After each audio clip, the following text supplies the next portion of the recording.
আমরা কুমিল্লার সাধারণ মানুষ যে বিষয়টা আশঙ্কা করছিলাম যে কুমিল্লার যে রাজনীতিবিদ আছে তাদের মধ্যে যদি সমন্বয়হীনতা থাকে, কুমিল্লার যে কাঙ্ক্ষিত উন্নয়ন সেই উন্নয়ন থেকে আমরা কুমিল্লাবাসী বঞ্চিত হব। যা আমরা গত 16 বছরে দেখেছি। গত 16 বছরে কুমিল্লার সদর আসনের সংসদ সদস্য এবং কুমিল্লার 2 মন্ত্রীর সাথে সমন্বয়হীনতার কারণে কুমিল্লার বহুদূর পিছিয়ে গিয়েছে। তো এবারও তার পুনরাবৃত্তি হতে চলেছে।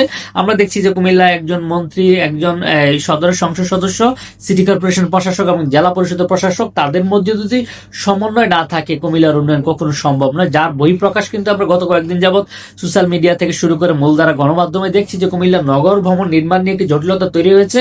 কুমিল্লা নগর ভবন নির্মাণের জন্য গত সরকারের সময় একনেকে একটি মহাপ্রকল্প পাশ করা হয়েছিল, যেখানে 110 কোটি টাকা ব্যয়ে কুমিল্লার নগর ভবন নির্মাণ করার কথা ছিল, বহুতল বিশিষ্ট। কিন্তু দুঃখের বিষয়, গত সরকার আমলও হয়নি।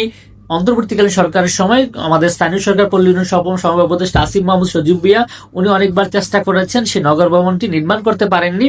বর্তমান সময় সরকারের সময়ে এসে আবার জটিলতা তৈরি হয়েছে। আমরা কুমিল্লাবাসী চাই কোনো জটিলতা নয়, যেখানে হোক দ্রুত সময়ের মধ্যে হোক, আর কাল ক্ষেপণ নয়।